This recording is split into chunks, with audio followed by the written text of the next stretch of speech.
Payg'ambarimiz alayhissalatu vassalam bir kuni Abdurrahman ibn Avfni ko'rib qoldilar. Unda kiyimida sariq belgilar bor edi. Zafaron qo'shilgan atir separ ekan. Haligi zafaronda sariq rangi kiyimlariga chiqib qolsa, birortasi ko'rsa, yangi kuyov deb bilar ekanda. Bilinar ekan, bu yangi kuyov ekan.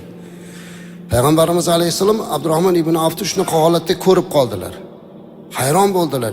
Senda kuyovlik alomatini ko'ryapman-a dedilar. Deyodilar. Abdurrahman ibn Avf radhiyallohu anhu biroz uyalib, "Men uylandim ya Rasululloh" dedilar. "Mahrga nima berding?" dedilar. "Ha, bir donakcha tillo berdim." "Avlim vala bishat." Bitta qo'y so'yib bo'lsa ham to'y qilgin dedilar.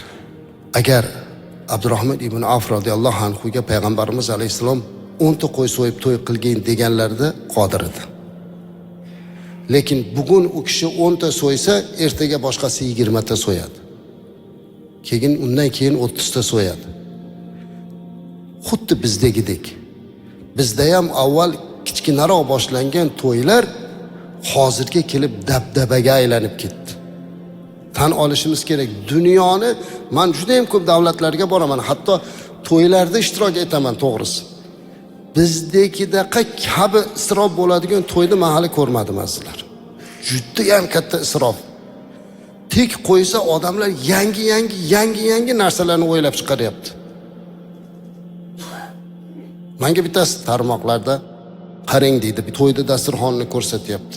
Xo'p, mayli, yemishlar, isrofgarchilik. Meni o'ylantirgan narsa o'sha dasturxon ustiga yumaloq undoq keladigan akvariumni qo'yib, ichiga baliq solib qo'yibdi. Hamma stolda shunaqa turibdi. Ko'rgan bo'lsanglar ijtimoiy tarmoqda. Men tushunmadim. Men aytdimki, o'zi 1 soat, 2 soat o'tirsa, bu baliqni nima qiladi bu? Bu hammasi o'zini ko'rsatish, riyo, dabdababozlik, isrofdan boshqa narsa emas. Bitta illat chiqdimi? Ha, endi deyish kerak emas ekan, men shuni bilib qo'ydim tajribamdan. Darhol to'xtatish kerak ekan. Qilma buni deyish kerak. Chunki keyin ulanib ketadi. Keyingisi undan battarroq narsa qiladi. Kecha internetda ko'rdim, menga yuborishdi bolalar. Masjidga kelin kuyovni olib kirib fotosessiya qildiribdi. Masjid tabarruk joy azizlar. Juda ham hayratlanib ketdim azizlar. Masjidning ichiga kirib, kelin kuyovni har xil joylarga qo'yib qo'yib, mana shunaqa masjidda fotosessiya o'tkazyapti. Masjidni hurmati qani bu yerda. Qolaversa, bu ham ortiqcha bid'at, ortiqcha isrof, manmansirashmi? Men bu nimaga gapiryapman? Agar gapirmasam, ertaga shu odatga aylanaveradi. Shuning uchun bu narsalarni to'xtatish kerak. Endi o'zi kechirasizlar-ku, Ka'batullohning oldida fotosessiya qilib ko'rishdi. Rasmlarga olish urib bo'ldi. Uni necha marta gapiryapmiz. "Ey, Ka'bani oldida rasmga tushmang, Ka'bani oldida duo qiling, yig'lang" deyapmiz. Endi uni to'xtatishga imkoniyati bo'lmay qoldimi? Nimani bo'lsa rasmga olish odat bo'lib qoldi. Hatto janozani ham hozir videoga olgizyapti.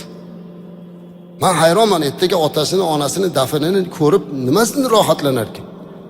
Uni ham qildiryapti. Bugunlik kunda bu to'ylarni isrofgarchiligini o'zimiz tashkil qilyapmiz. Keyin yana o'zimiz biz shunaqa millatmiz. Yo'q azizlar, biz butun dunyolarda lol qoldirgan millatmiz. Biz dunyolarga to'yimiz bilan emas, ilmimiz bilan tanilgan ajdodlarning avlodimiz azizlar. Bizni eslaganda Buxoriy va Termiziylar, Ibn Sino va Xorazimiylar eslanadigan millat vakillarimiz. Lekin bugun bizni maqsadimiz to'y bo'lib qoldi. Bundan 100 yil muqaddam ham, ehtimol undan ham oldinroqdir, bir jadid bobolarimizdan birini iqtibosini o'qib qoldim. Bir iqtibos duosi bor ekan.